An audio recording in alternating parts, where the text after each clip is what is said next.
You are now tuned in to Go Time Dolphins with Charlie Touche and Kadeem Simmons, the Miami Dolphins podcast that's for the fans and by the fans. Gotta make them lose their mind when it's your time. And it's show time. Going all out when it's go time. I ain't wasting no time. Gotta make them lose their mind when it's show time. Cause it's your time. Lay it on the line when it's go time. Don't waste no time. I always start podcasts with so. No idea why. But yeah, so after the Titans game and with nothing left to play for, me and Charlie had a conversation off air and was like, we need to get back to getting guests on, giving their thoughts about how the season's gone, next season, all that kind of stuff. And today's episode is an interesting one because following the Titans game, obviously the Dolphins are out of the playoffs. I said to Charlie, I was like, hey, Kevin Dern was at the game. He was not so much front row, but he was front row, saw it all. So while this is a Patriots preview, I think it's only right we speak to Kevin Dern, and hear his thoughts on everything, I guess. Titans, Patriots, all that kind of stuff. Kevin's been here before, but if you're new to this and your first time listening or first time listening to Kev, give everyone a big hello and tell everyone where you're from, podcast, all that kind of stuff. Yeah. So first, thanks for having me on again. I owe you guys a trip on my podcast, which has been a little slowed down because I'm back in school right now. But Kevin Dern, originally from Cincinnati, Ohio. My wife and I live in Indiana, just over the Ohio border right now, so still basically Cincinnati. I write for DolphinsTalk.com, do a weekly podcast for them during the season, and you can find me on Twitter at KevinMD4. Excited to be on and talk some football while we still got one more week of Dolphins football left. Not gonna lie, Kevin. When I was in Pittsburgh earlier 2021, you got getting the years mixed up. So you know what I'm saying. So earlier during the season when I was in Pittsburgh, your podcast got me through it, and I honestly felt like you should have changed the name to Kevin and Chloe. You know what I'm saying? like I just felt like it would have went. It would go a further way, a longer way. But yeah, man, your podcast got me through it. I had some long days, like 88-hour weeks. So everybody listening to Go Time Dolphins, y'all check out Kevin Dern on DolphinsTalk.com. You know what I'm saying? Good dudes over there. But look, it's Go Time Dolphins, the Miami Dolphins podcast that goes not only across the pond, but across the world. I'm Charlie Touche. Got Kadeem Simmons with me. Kevin Dern is in the building. We talking Dolphins football, and it's almost like I wanted to say, unfortunately, we're talking Dolphins football, man. Like it's just not a good feeling right now. Man, I almost feel like it's a breakup, man. Like it just takes a while to get over, and you're not really over it, and it has just this residual effect.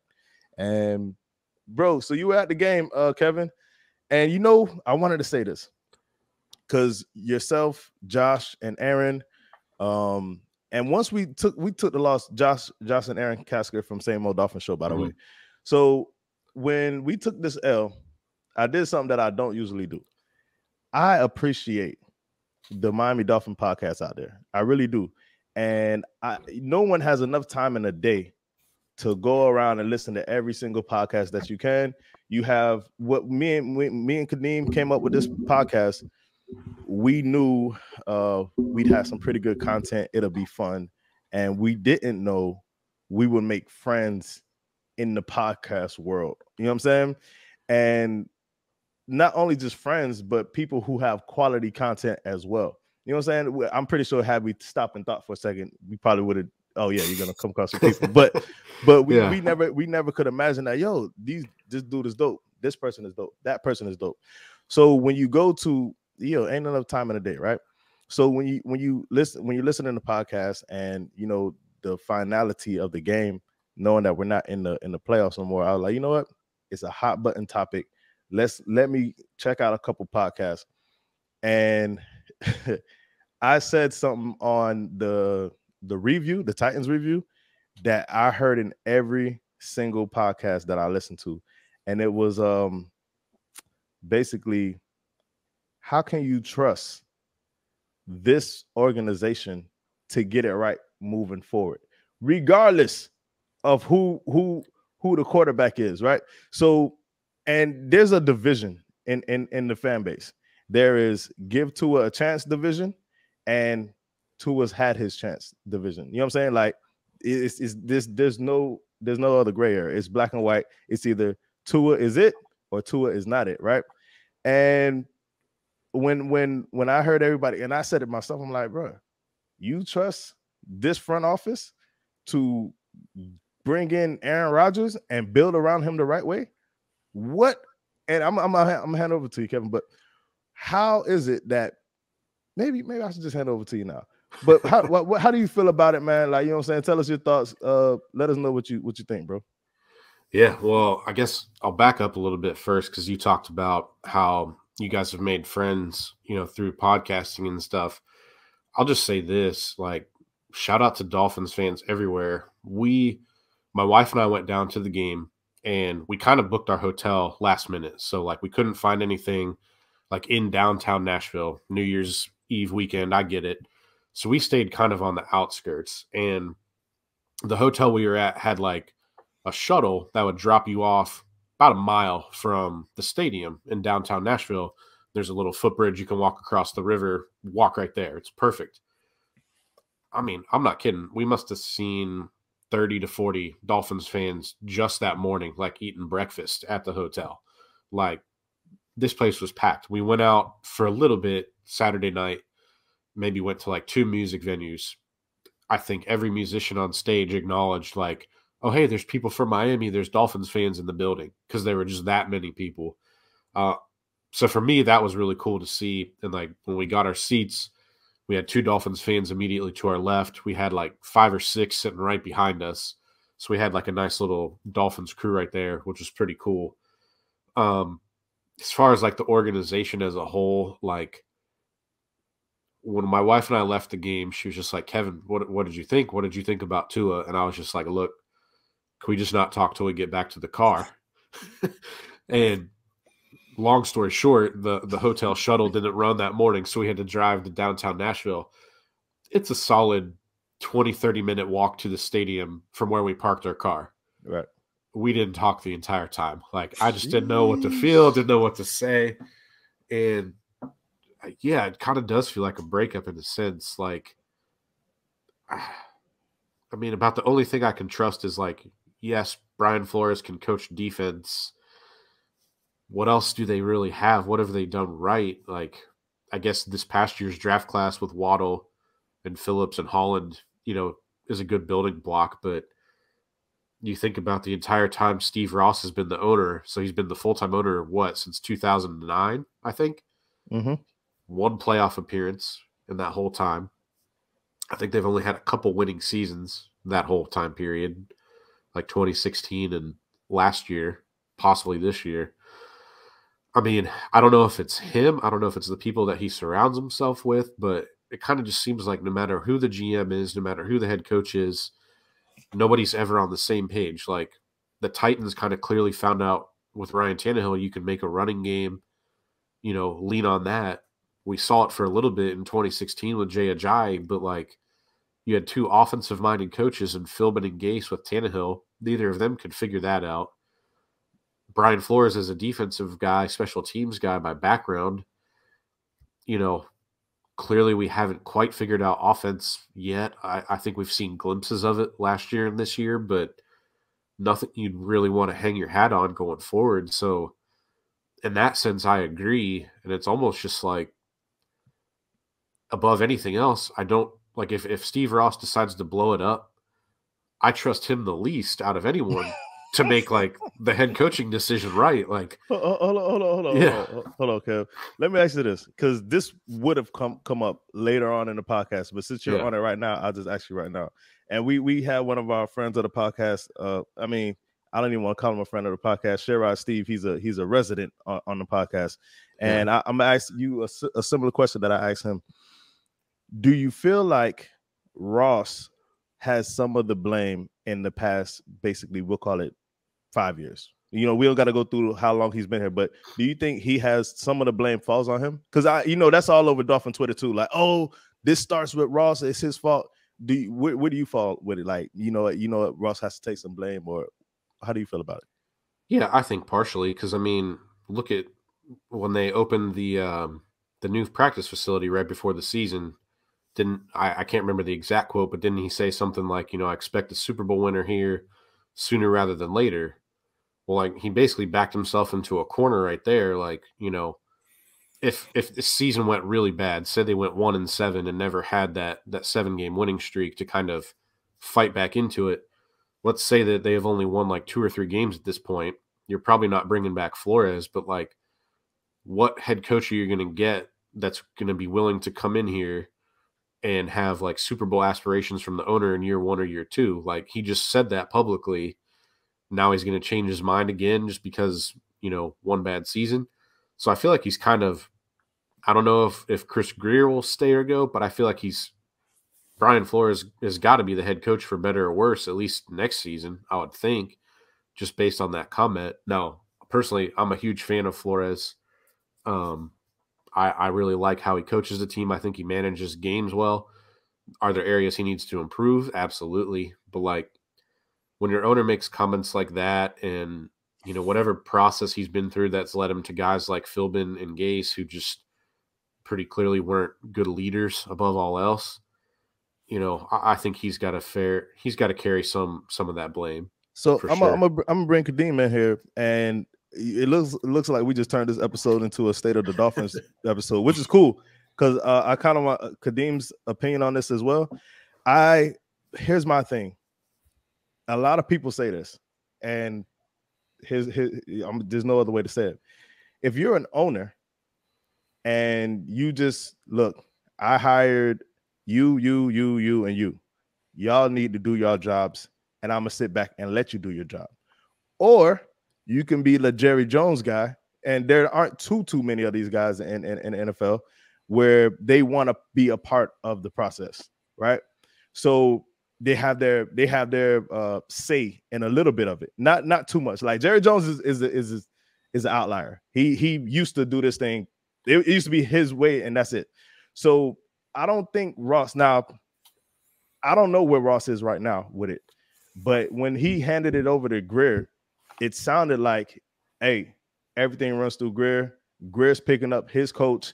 Everybody's gonna have to answer to him in the postseason presser of 2018, right? It was like, yo, everything's going through Greer, and it almost came off as I don't want nothing to do with it. Not saying he didn't care, but it sounds like, yo, all right, I'm gonna remove myself and I'm gonna trust the people who I put in place. So if that's the case, can we really have Ross to blame? If Greer's been GM for 4 years, and what have we really done with the roster? But Kadeem, where do you fall? Where you see yourself with Ross?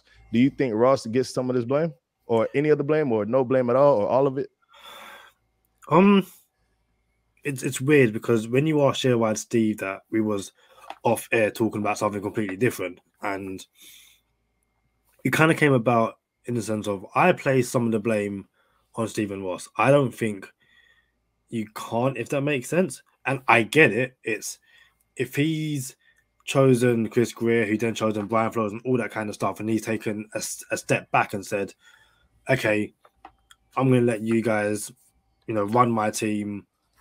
Unless you guys are doing something extremely stupid, I'm not going to say a single word. Do what you got to do. But we kind of came to a point where it was like, well, and when I say we, obviously in this conversation we're talking about, we've gone, I wouldn't say back and forth, but we've had discussions both on air and off air. Who picked Tua? Was it a Brian Flores pick? Was it a Chris Greer pick? Was it a Stephen Ross pick? Now, given the way they unofficially tried to bring Deshaun Watson to Miami, the way they went about it was kind of like, Brian Flores and Chris Greer didn't really want to align themselves next to Tua, but it's also like, well, if someone hasn't, if you guys weren't too keen on him in the first place, then was it a Stephen Ross pick? But for the Stephen Ross pick, then surely he would have turned around and said to both Brian Flores and Chris Greer, I need you guys to, I'm not getting involved, but stop these rumors instantly because this, so Right. I think the way they've handled certain things in the media, Stephen Ross isn't, sitting next to Brian Flores and Chris Greer during these conversations, during these press conferences. But he probably could have at one point, just spoke to them outside the building. Said, guys, listen, you're 1,000,000% right. And now that you said that, Kadeem, Ross got to get some of this blame. Kadeem actually straight up, he hit me with a lightning bolt there. So I can't remember what year was Lamar Jackson drafted. Was that 2018?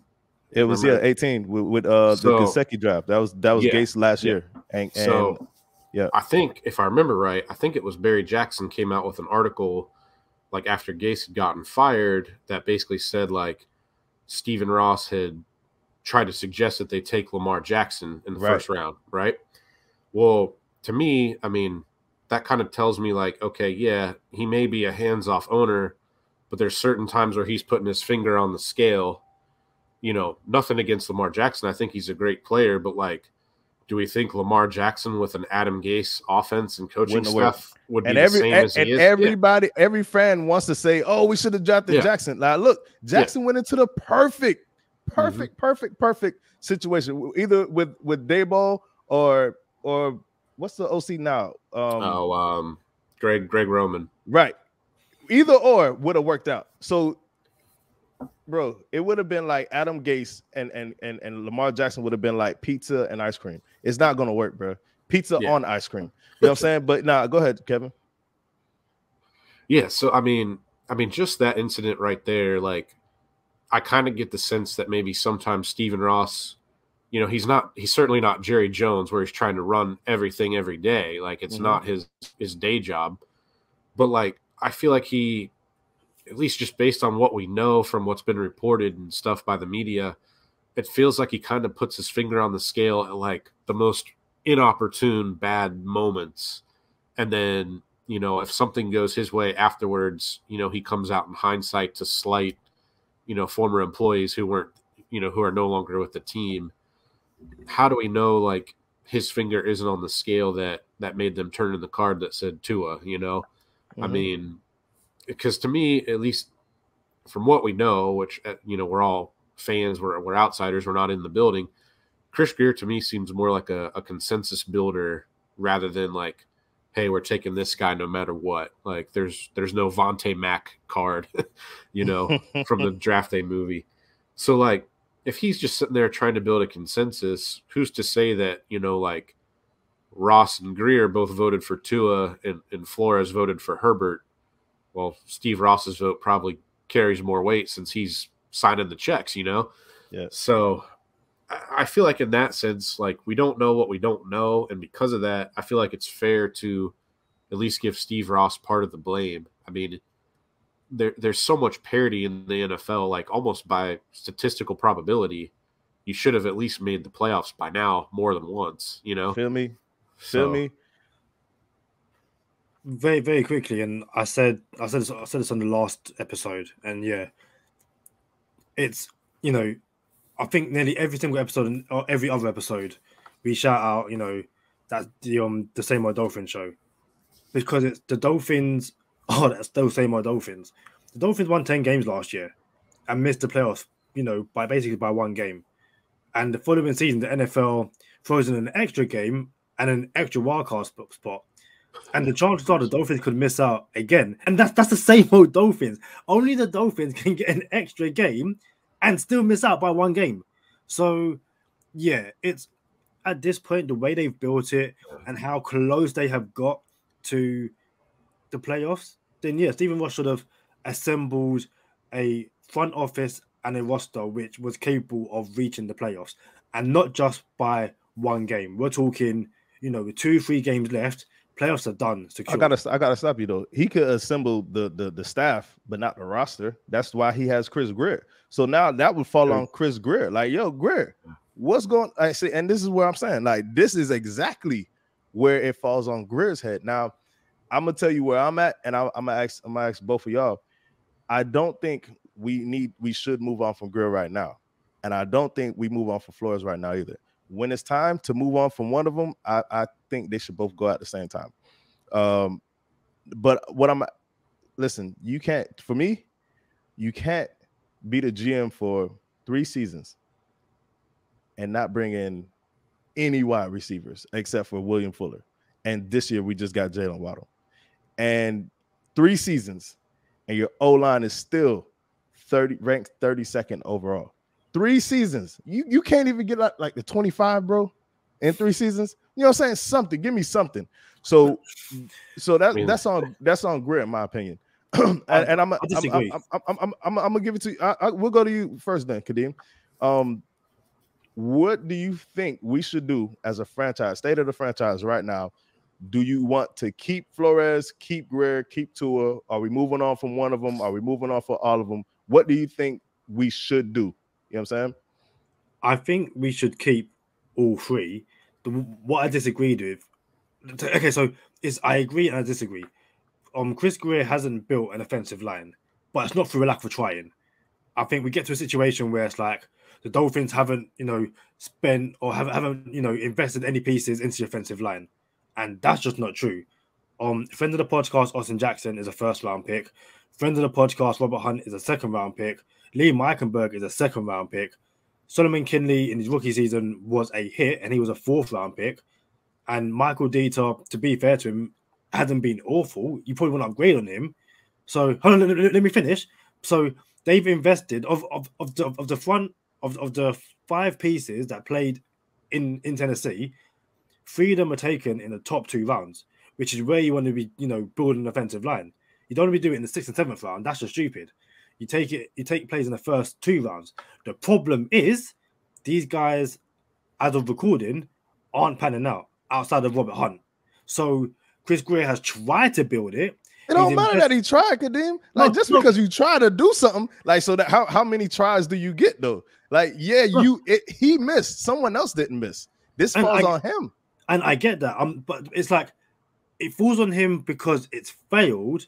But the overall point I'm making is that he can't sit there and say that I took, that I basically the 5 pieces. He didn't neglect the line. He didn't neglect the line. Yeah, but he missed. He still missed. And you could take that out the door when you're packing your bags and be like, hey, you tried, bro. Pat on the back. You know what I'm saying? Nah, and everybody know this is real. Everybody knows I like Chris Greer, by the way. Everybody knows I like Chris Greer. Everybody knows I like Flores. But we'll go to you, Dern. What are we doing? You're the GM. Matter of fact, you're Ross now.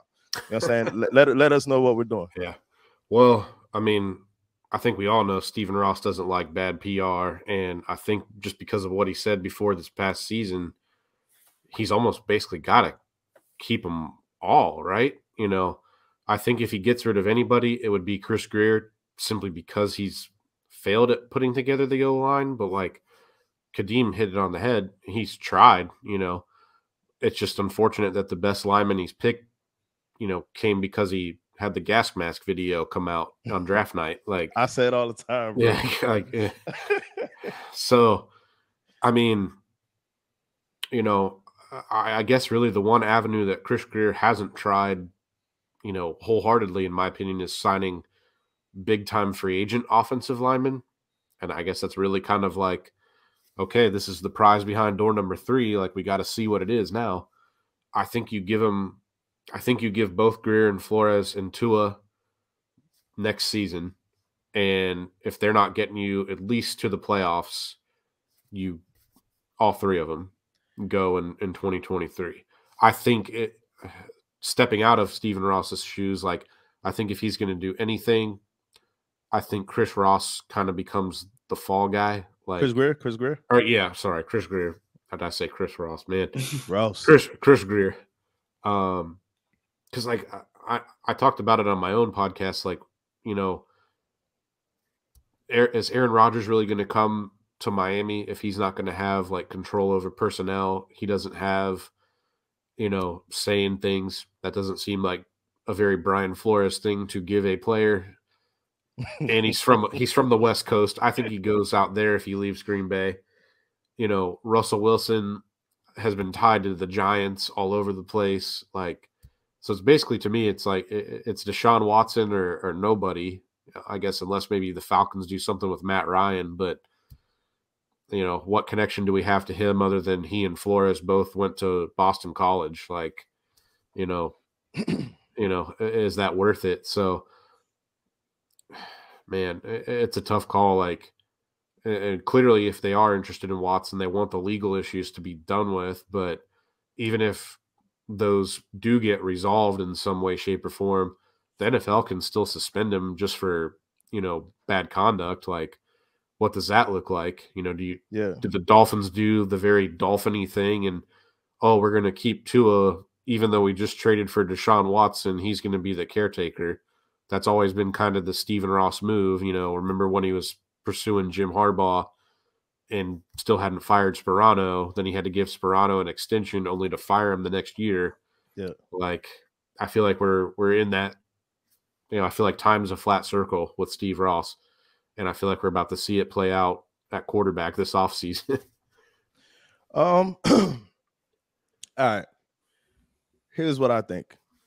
I'm not even sure if I've ever addressed it on the podcast. I'm not sure, but we'll go here since everybody else has given their opinion. I believe for the sake, and I said this off air to Sherrod, Steve, and Kadeem, I am a Miami Dolphins fan. That is it. Miami Dolphins fan. I like Tua. I do believe Tua has a promising future, although everyone does not believe that. And I understand why some of them don't believe that. Not all of them, because a lot of them are irrational in my opinion, but we're not here for that today. But I believe in Tua, but I'm a Dolphin fan first. So being a Dolphin fan, channel my best Mike Singletary, I want winners. That's it. I want to win. I don't want to have 2 playoff appearances in 20 years. You know what I'm saying? I don't even have kids yet. But at this rate, by the time I have kids, we're only going to be in the playoffs one time again. You know what I'm saying? I don't want that. So with that being said, I think that what is best for the Miami Dolphins, if we want a championship as fast as possible, all right? And this isn't just not only as fast as possible, and to build a winner, a consistent winner, always in the playoff every year type of winner. You know what I'm saying? An AFC contender every year. I think the best way to do it, now, we'll just go ahead. The best way to do it is to keep Greer, to keep Ross, and to keep Flores for this year. All right, upcoming 2022 season. The reason why is if you blow it up again, you still have to, that takes another 2 years just to see where you are. If you blow it up, just to see where you are, it takes 2 years. All right. Now we'll talk about Watson for a second, but I'm gonna get into if I want to keep this thing together. What has to happen is you have to build the right way. No team in the playoffs has a trash O-line except for the Bengals right now. All right. So I don't know how you get there, but they got there cool. I don't think it's going to be sustainable. I really don't. Their line can at least run block. So they got that. Something, you know what I'm saying? So, yeah. And even with the Bengals, they still have T. Higgins, Jamar Chase, a top 10 running back in Mixon, right? It's not just, I'm not just this pro Tua dude that says Tua can do no wrong. Nah, he blew it Sunday. That's not me. I'm a Dolphin fan. All right. So, but what I do believe is, and someone, I don't know what podcast, I heard too many of them, I'm sorry, but someone on some podcast said, oh, do you really think if Tua had an O-line, we'll go to the playoffs?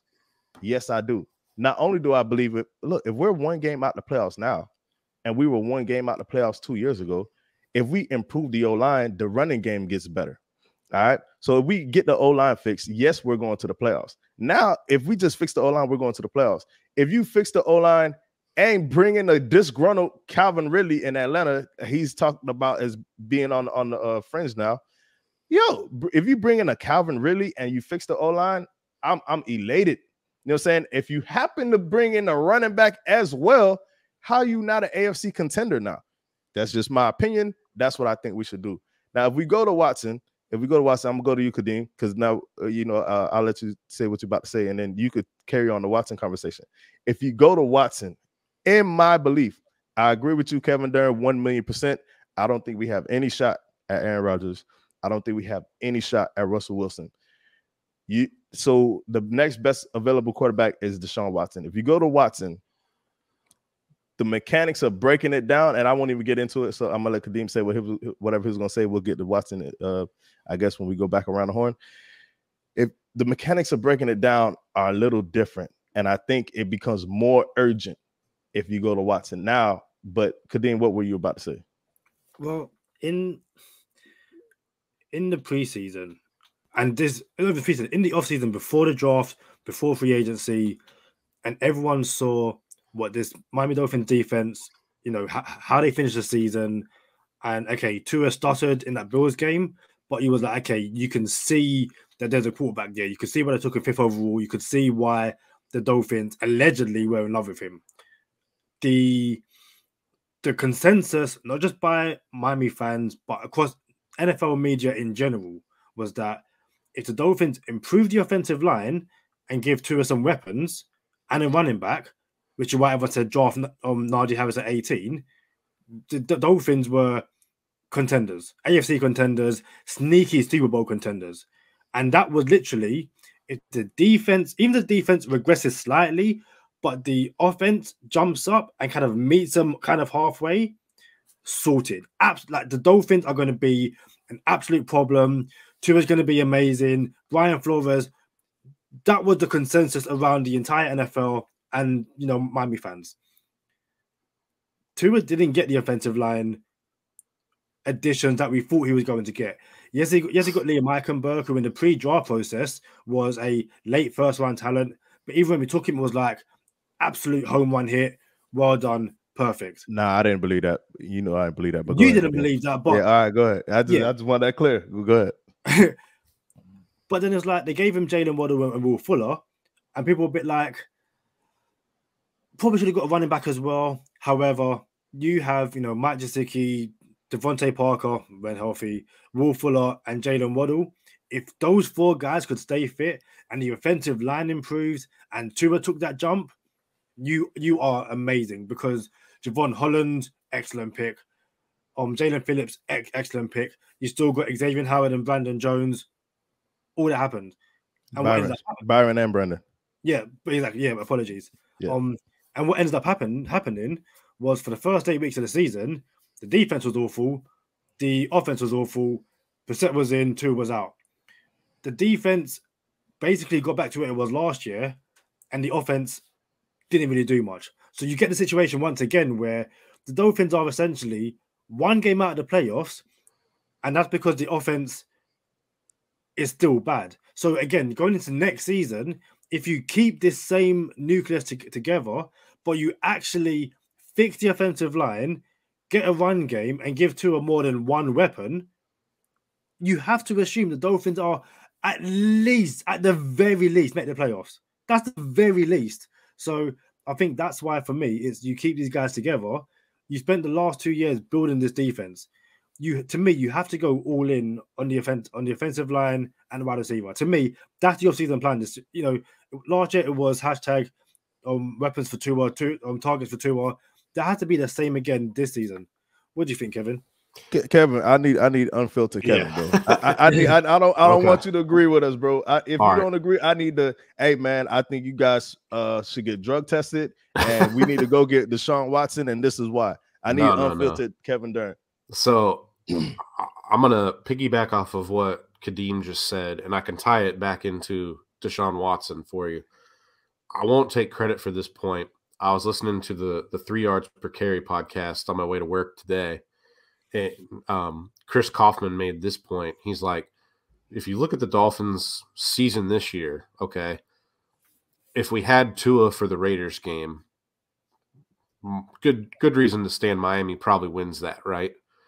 If they had been calling the defense the same way, if they had kind of figured out like Javon Holland and Jalen Phillips roles a little bit earlier, they can probably beat the Raiders, Jacksonville, Atlanta.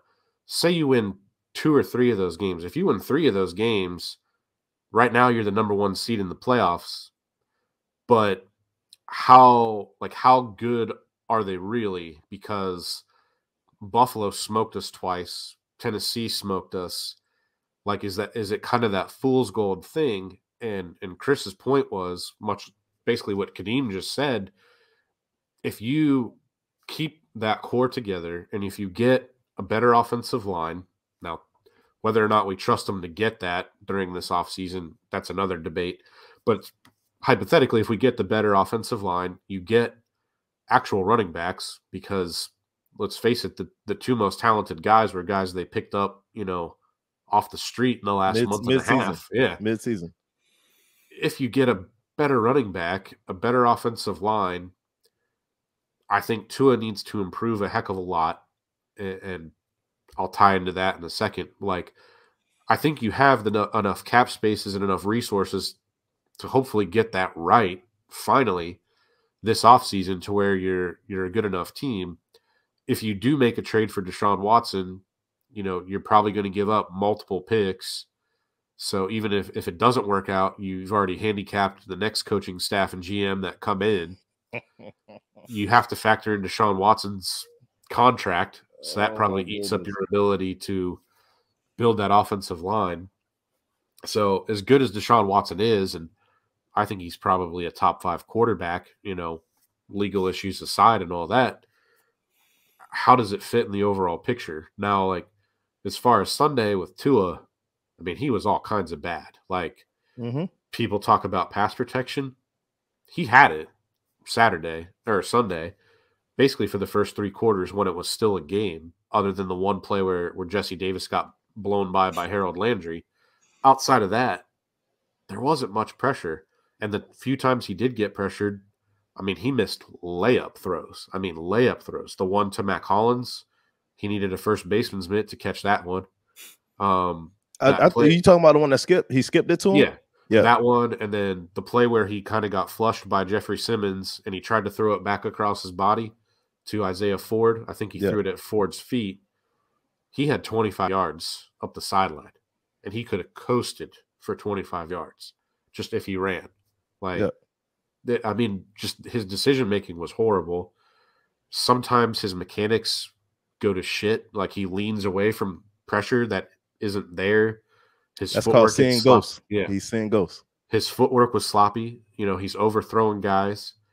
And I know people want to blame, like, the conditions. I was there. It did not rain most of that first quarter. It did not rain in the third quarter. Like, there were opportunities to pass. Now, I will say some of the play calling sequences, whatever the hell that was after the long pass to Jalen Waddle, was awful. That little reverse to Gesicki to have whoever, I don't even remember. Yeah. That was terrible. I think they went away from the running game a little bit too much in the first half.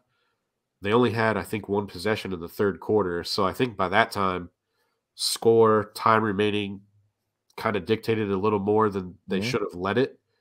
But, like, I mean, say what you want about the non-DPI call against Devontae Parker. Like, it should have been called.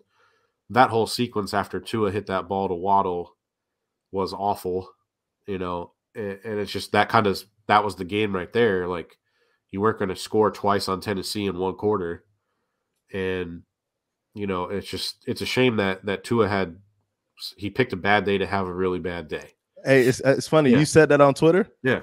And I said it on the podcast, not knowing that you said it on Twitter. But, like, the crazy part is like, as bad as he was, there's still 3 or 4 throws that are like, holy shit, how did he fit the ball in there? Like, that pass to Waddle, he couldn't have walked down the field and handed it to him in a better spot. Like, that was perfect. The one to Parker to open the game, that was great. He had another one, I think it was to either Smythe or Gesicki for a 3rd down conversion. That was really good. Yeah. But, like, you could tell all that, but, like, man, I think I've been to, like, 25 Dolphins games in person over the years. I can only think of one that I saw worse quarterback play from, and that was an A.J. Feely game. That's wild. Like, that's how bad it was. So let me ask you this, Kevin. I remember you said, and I don't know if it was your podcast or you were only on our podcast one time, right? Yeah, over the summer. All right. So I guess it was your podcast when I was in no. Well, I do believe you said this, and correct me if I'm wrong, but you said it would take too much, I think, to build around Tua. Is what you say? Like, yo, it's just gonna take too much to put around him. Is that something that's not familiar? Yeah, like back in the early part of the season, you know, I just felt like it's going to take too much infrastructure to try and make everything perfect. Like, he's got to have good protection all the time. You know, he struggles to play off script. I think we all saw what happened Sunday. You know, his mechanics get wonky and things go haywire in a hurry. I felt that way when we were sitting there 1-7. You know, people kind of talk about that Atlanta game and like, oh, well, you know, the defense blew it. They seem to gloss over the 2 interceptions he threw in that game that led to 10 points. Should the defense have even been in that position at the end of the game? You know, probably not, in my opinion. I think so. Whatever. Hold on. Hold on, because I don't want to bring this up later because I'm trying to go back to another point you just said. I'm trying to keep it there. But one of those interceptions was the wrong route from Smythe. Yeah. And the Waddle was there, then he wasn't there when Tua threw it. And we're not saying whose fault it is. Yeah. Not saying whose fault it is. But man, so I'm gonna go back real quick to what you said. And I feel you 1,000,000%. Bad day to have a bad day, right? And we don't need, when I say we, I'm gonna speak for the Tua supporters, pro Tuas. There's pro Tuas and there's whatever's, right? It used to be anti-Tuas, but now with the not being in the playoffs, I'm gonna quote what my boy Kadeem said. We're not in the playoffs because we lost to the Titans. We're not in the playoffs because we went on a 7-game losing streak earlier in the season, right? So back to the Titans game, I feel like, so I had to watch it again, and we had to we didn't record. Usually we record straight after the game, and that day this week was like, yo, can't do it right now. We can't record. So I watched the game again, and the skip to the one hopper to Hollins was in the first quarter. It was still 0-0. It wasn't like the game was on the line. You know what I'm saying? Right. And I absolutely feel you. You know what I'm saying? Unlike the Isaiah Ford pass, where Mac Hollins, if he would have had that pass, it would have been a first down. Okay, I get you. Isaiah Ford, just like you said, had he hit Isaiah Ford, I can see a big play potential right there. So when you're 0-0 and we were running, it was looking good. Duke Johnson was carrying 7 carries for 49 yards, went away from the running game. It was still early enough to where you said it wasn't raining in the first, but was it third and first or something? It started raining with about 4 minutes left in the first quarter.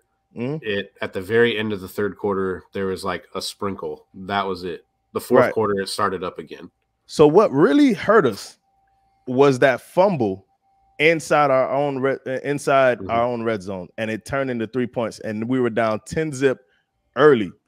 My thing is, defense gave up a whole 2 drives before that. You know what I'm saying? Like, they just let them run down the field. It was 7-0. After the 3, it wasn't good. Right? We couldn't get points. You underline the biggest problem this entire team has is they're terrible at playing complementary football.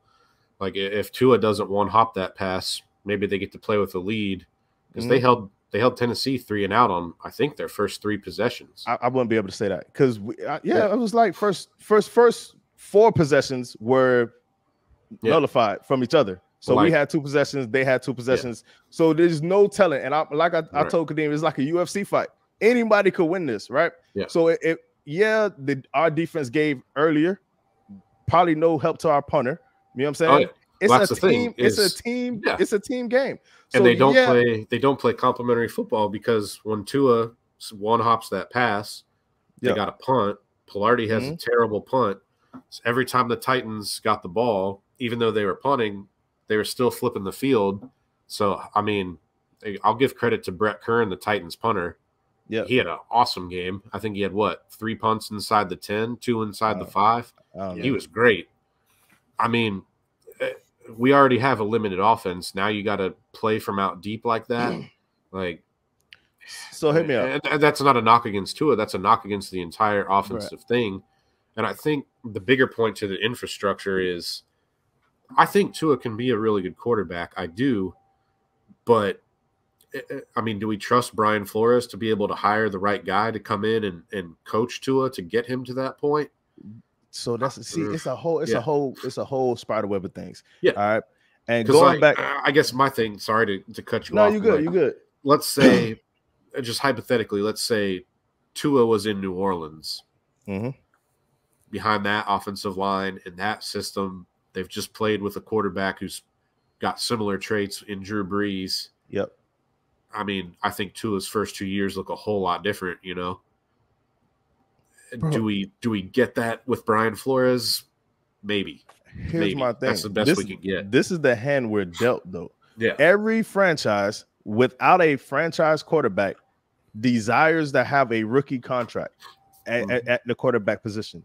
We have that right now. Whether they got the quarterback of that they desired or not, you are a professional GM. You know what I'm saying? Right. Like, and I gotta imagine, and I like to hope that Greer wants a Super Bowl as much or more than I do as a fan, right? So I gotta imagine he should take his job serious enough to be like, all right, look, this might not be my quarterback, but we're gonna make this thing work. Because if had Aaron Rodgers been left-handed and he came to Miami and you went and got a left tackle, like everybody would look at you crazy. So my thing is, if you know you have a left-handed quarterback, why has the right tackle been in flux this whole time? You see what I'm saying? Because he's friends with the O-line coach because they played in Seattle together. That's wild, bro. It's too much. So it's too much to where, all right. And you said perfect condition. I don't need perfect. I just want a O-line. That is it. And honestly, I would take the same receiving core. As much as I don't like this receiving core with Parker, who only plays when he wants. I believe he quit on us. Preston Williams has never played over 8 games. That's a fact. William Fuller, I'll just leave it there. And now you have Mac Hollins, a special team specialist, starting at receiver. And then you have, Isaiah Ford, glorified practice squad journeyman. All right. So I will still take that receiving core with a good O-line, and I believe Tua can make it happen. We don't need perfect, but I believe we can get more than that. We can get, and now this is where it hits the fan for real. This is season 4 now of Greer and Flores. And Greer, and again, this is why people say fire Greer, but I'm like, this is why you don't fire Greer. Because now you have this defense that you put together, you have to get credit for. You're still hitting on a lot of your picks. And you got us to have the most cap space in the league at year 4. So now you use this window to go all in and say, look, I'm going all in. Now, obviously, you would imagine you juice up the offensive side of the ball now, and you go all in for the next year. And I think it's 2 years because I think Tua will prove, look at the help that you gave me. You fixed the line. You gave me one more receiver. Or you fix the line and you gave me a running back, right? Now we go AFC contending, right? And I think that 5th-year option, we win the Super Bowl. I've been said that. Like I've been said that on this podcast, right? And my thing is, if you go Watson, I think that window closes real fast. Mm-hmm. Yes, you have Watson, but if you miss within those 2 years, the first 2 years of Watson, it is a wrap. We're gonna go 1-15 2 years later after that. And I'm petrified of the 1-15 years again. So how you feel about Watson? What do you want to do, Kevin? Like, do you feel like, yo, we need to go give Houston 3 first? What do you want to do with Watson? I guess first, Kadeem, were you gonna? I thought you had something to say. Yeah, very quickly, and it's what me and Charlie are Tua fans. If you're not a Tua fan. I'm not you, but in general. And I think the one thing the Tua haters say to the Tua fans is, why does everything have to be perfect? Why do you have to have the best defensive line and the best running back and the best wide? And for us Tua fans, it's like, we don't want the best. We just don't want 30 seconds. We don't want Like you've given Tua the worst offensive line in the league, and one of the worst running games in the league, and Tua excels in RPOs. What does the R stand for? Run. If you've not got no running game, it's POs. Wait, you've given Tua a PO. Yes. So what do you want them to do? You know, the Bengals, I think if I remember correctly, and the stats are true, the Bengals have something like the 29th best, I guess. You know, the pass protection ranks at something like 29. I don't know what the run. That's right. I don't know what the run protection is, but I think overall the offensive line is like 22nd. Mm-hmm. Give Tua 22. Give Tua 22, and you know, I'm not going to put words in Charlie's mouth. I've grown to love Matt Collins. Don't get me wrong, you know, I used to. Hold on, bro. You know Matt Collins, my dog, bro. No. I'm not going to put words in Matt Collins. I've grown to love him. That implies that you did. No, if I say that we have, that implies that you. So my dog. Yeah, I've grown to love him. I used to make jokes about him. He's become a genuine offensive threat, you know, at wide receiver. There's nothing wrong with that, but how many NFL teams are going to be clamoring for Matt Collins if he's a free agent this season? And again, that's not being out of order, but it's like if the Bengals, if for whatever reason the Bengals the team exploded tomorrow, and all the players are available, those 3 Bengals wide receivers, everyone's going to want them. Everyone. For Miami, everyone's going to want Jalen Waddle, and it's going to stop there. If you give and not even a Calvin Ridley, if you could give Tua a healthy Devontae Parker, brilliant. Lynn Bowden looked so good last year. If you can get Lynn Bowden back, but again, still add to that. And then, as you guys said earlier, when the best running, and again, you know, we love Myles Gaskin. Friend of the podcast, Myles Gaskin, we love him.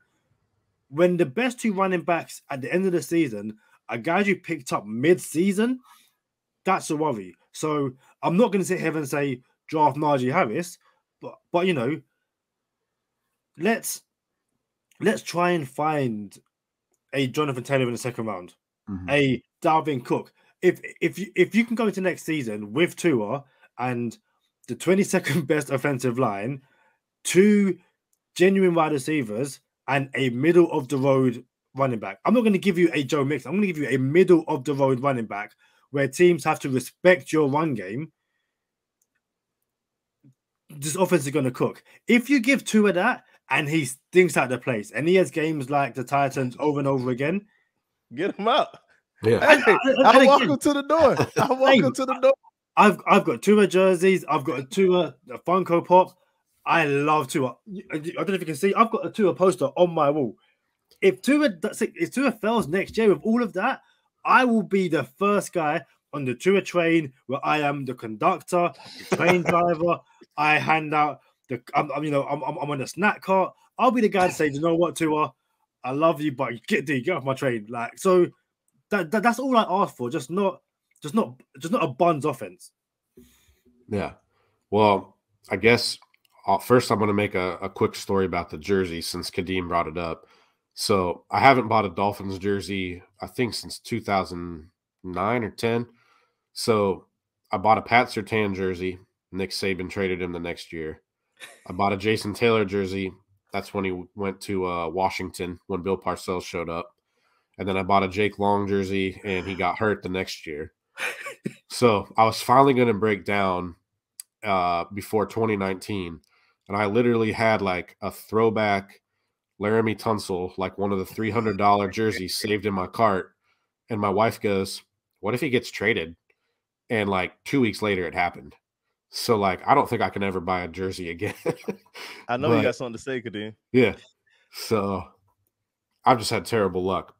I have not bought a Tua jersey, by the way. I'm trying to help him. So, yeah. But like to answer Charlie's question, you know, if you're going to get Watson, it's going to cost you picks and a lot of money. I would rather spend picks and money on trying to get proven offensive linemen or a Calvin Ridley if he really is that unhappy in Atlanta, because he played with Tua in college, if I remember right, at Bama. So I think building the rest of the offense, and if you can maybe, if you get a Dante Hightower in free agency or a Devin Lloyd or some kind of more dynamic linebacker than a Landon Roberts to kind of complete the defense. And I still think there's a good role in the defense for a Landon Roberts. Like if you can make him do what you had Duke Riley doing this year and have someone better doing what Landon Roberts was doing, I think you're cooking. I guess my big question is going to be, though, like, say you get that better O-line in the run game, the rest of it falls on Tua. And I think the worry that I'm starting to see now is like, okay, the bad weather games are a thing. Buffalo in week 17 of last year, at Buffalo this year, I would say, those were probably his 2 worst games of his career until this past Sunday, which was bad weather. Like, you look at the rest of the AFC, all the teams in the playoffs this year, outside of Indy, who's in a dome, those are all bad weather cities, So I think he's got a lot of work ahead of him. I think he can certainly do it. I guess my main trepidation is, like, who is Brian Flores at this point going to be able to put around him? And I also wonder if kind of like the weird way that Tua became the starter back in 2020 was maybe more Steve Ross putting his finger on the scale than maybe what Brian Flores wanted to do. Because if you remember, I think Brian Flores has said they wanted to wait till the bye. And 2 weeks later, he was starting. Well, the thing is, though, their bye was originally like week 12. Yeah. And the Denver Broncos had their game rescheduled with New England, so they moved up Miami's bye. Did that fast track Brian Flores' plan, or was that just kind of Steve Ross coming in and saying, hey, this is the bye, let's do it? How much that kind of gets circled around the league and coaches' circles, I would pay money to see who Brian Flores' list of offensive coordinators really were after Chan Gailey stepped down. How many did he actually get to interview? How many of them were kind of suspect about the Miami job because of those circumstances? That's something I've always kind of wondered. So at this point, what does Brian Flores do with the offensive side? I guess is my kind of, is Tua going to be good enough to overcome that? And then I think, I could care less, but I think optically you see, Joe Burrow have such success, and then you see Herbert. I think Simon Clancy said this really well. Herbert's had some low lows. His lows have been like Tua's lows, but his highs have been so much higher. Like, that perception, I think, kind of has permeated the fan base, especially those that are against Tua. And I think it's just made this huge divide. Obviously, you guys are on Twitter and stuff, and you see that. But, I think they can get there. Are they going to hit enough of the right notes along the way to make it all work? I'll do this because we're about to go into bonus time. This is going to be the first episode where our preview happens in bonus time. But the aesthetics of Herbert and Burrow potentially both being in the playoffs and having their success are not good. But when you said, Tua's worst 2 games, Buffalo and Tennessee, I think those 2 games and Burrow and Herbert all tie into this. The common denominator are the supporting cast. And I feel like it's the same supporting cast that Tua had, the same lack of O-line, the same lack of receivers, with the exception of Waddle. And then look at the supporting cast Burrow and Herbert have, and look at their success. I'm just saying, like, you said you were worried about cold weather games, and I wonder if that's a fix. And I'm like, I have 0 worries on the flip side if we had a better supporting cast.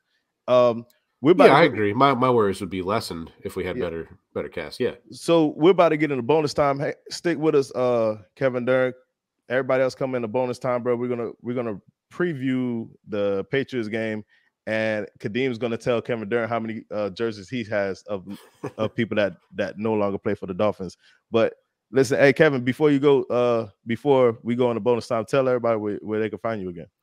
Yeah, you can find my written articles on DolphinsTalk.com, and you can find me on Twitter at KevinMD4. And then I have my weekly podcast. It's usually out on Mondays, Dolphins Talk Weekly, which is also on DolphinsTalk.com. Y'all know what time it is. Stay positive. Test negative. For Kadeem Simmons, Kevin Dern, I'm Charlie Touche. Thank you for tuning in this time. Make sure you catch us next time on Go Time. Already. Dolphins with Charlie Touche and Kadeem Simmons, the Miami Dolphins podcast that's for the fans and by the fans. Gotta make them lose their mind when it's your time. And it's showtime. Going all out when it's go time. I ain't wasting no time. Gotta make them lose their mind when it's showtime. Cause it's your time. Lay it on the line when it's go time. Don't waste no time. All right, so Kevin. Yeah.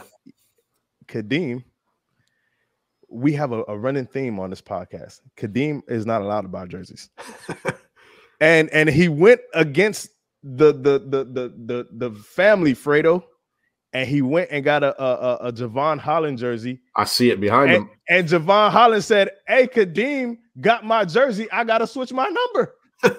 You know what I'm saying? So Javon Holland's 8 now. So yeah, man, Kadeem has a bad jersey record too, and he tried to put his foot in the water one more time with the Javon Holland, and Javon Holland hit the juke button on him and said, "Nah, I'm switching my number."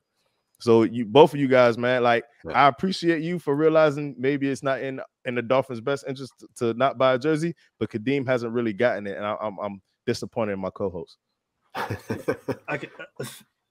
So I think one of my first jerseys was it's a jersey I met Charlie in. It's a white Kiko Alonso jersey. Kiko Alonso went very, very soon. The year we drafted Raekwon McMillan, I got his jersey. First snap, that's his season over. So Raekwon McMillan, I got a Mike Gesicki jersey last season. He probably gone next year. I have 3 Tua jerseys. He probably gone, and then the Javon Holland jersey. So I recommend he get rid of the Mike Gesicki jersey so we can keep him. Like, yo, that just only makes sense to me. I told my wife if I do buy a jersey, I'll just get like Rashad Jones because he was good and he's not here anymore. You can always go vintage Zach Thomas. That's true. Yeah. You know what I'm saying? Marino, you feel me? So you can always do that. I forgot. I do have a throwback Marino. So yeah, I got that one. You can never go wrong with that. So it's week 18, fellas. And we're playing in a game that no one wants to get up for. And to quote Xavier Howard, I want to play in meaningful games. All right. You make your bed, you got to sleep in it. You can't lose 7 games straight in a season and think you deserve a playoff berth. We didn't get there. What do you think happens with this game? What does it look like against the New England Patriots that have already secured a seed in the playoffs, 10-6? The Dolphins are 8-8. Do the Dolphins get up for New England? Do we pull this off? Do we rest people? Do we not let people get hurt? Do we take them out? What are we doing, Kevin? I think it's going to look a lot like week 1. I think it's, I think if either team scores above 20, I'll be kind of surprised. I think this will be the ultimate thing where like the Dolphins come out and they play a good game and they win. And then it's just like, wow, we missed the playoffs, and they got up and swept the Patriots. But I guess if you want to, like, you can play for back-to-back winning seasons. I was thinking about this earlier when we were talking about it. I think Kadeem said something about how we won 10 games last year and missed the playoffs. If I remember right, I think the Dolphins might have the most seasons where they've won 10 games and missed the playoffs. I think it's either us or the Chargers. Maybe we're tied. But it just, like, even, back-to-back winning seasons and you don't make the playoffs has got to be some kind of weird, bad NFL record, right? Like, someone check me on that. But, I think they'll be up for the game. I think that would be kind of like, if I'm Steven Ross and I want to take a good barometer of Brian Flores, if he can get them up for this game, that's a good sign. If they come out and lay an egg and they get beat like 30-0, then we got some serious issues to talk about. So I think Flo gets them up. What you got, Kadeem? It's as a team, as fans, we can't even fall back on. Okay, let's try and lose to get a higher draft pick. We don't even have that. I think there's so many things to play for. I think as always, there is genuinely players playing for a place on the roster next year.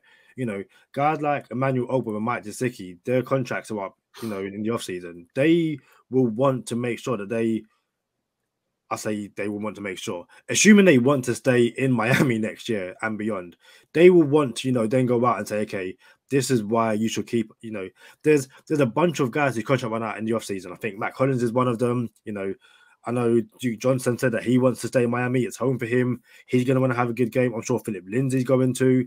Miles Gaskin's going to want to make sure that he, you know, he is puts in the performance if given the touches that, okay, we're not going to draft a running back in the second round because, you know, Gaskin, Fender Parker, Gaskin went off, you know, at the end of the season again.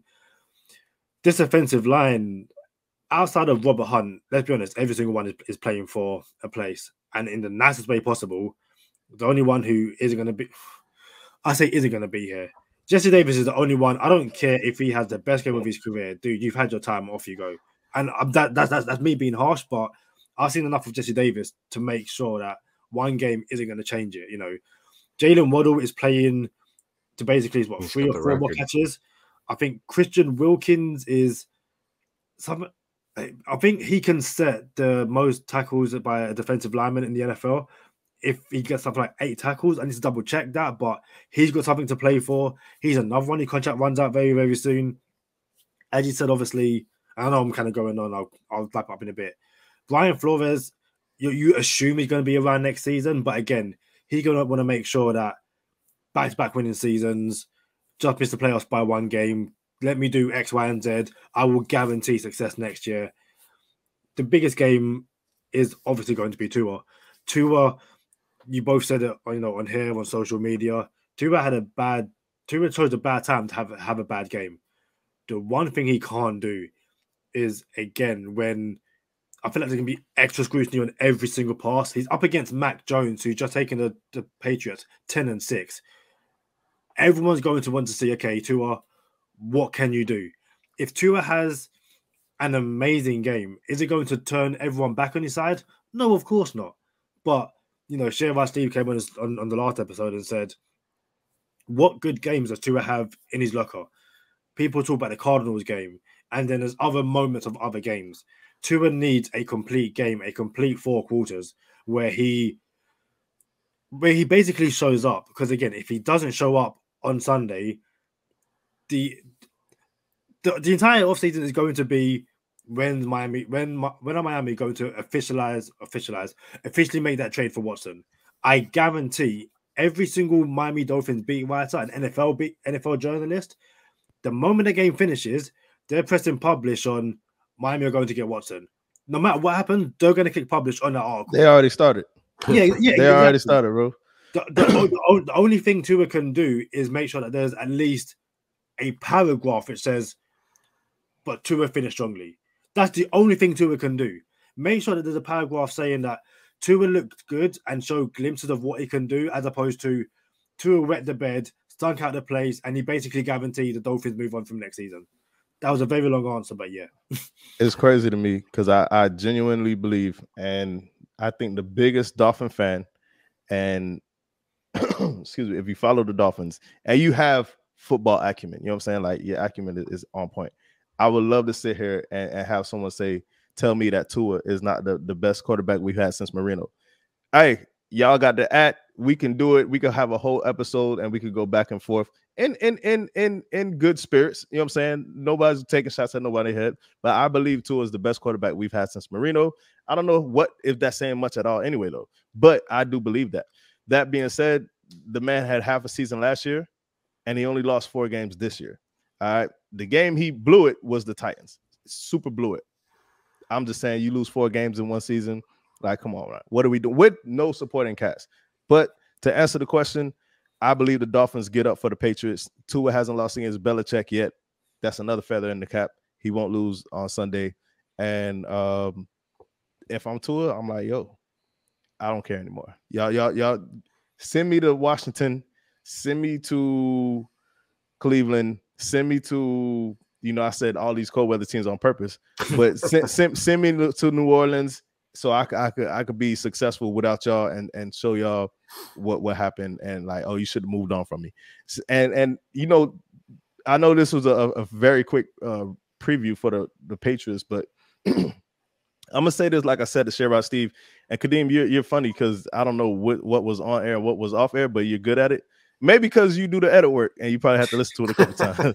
But Kevin, bro, I just think, at what point, as much as we dislike Minkah Fitzpatrick for pulling that stunt, on his way out the door, Minkah said, Dolphins are never going to get it figured out.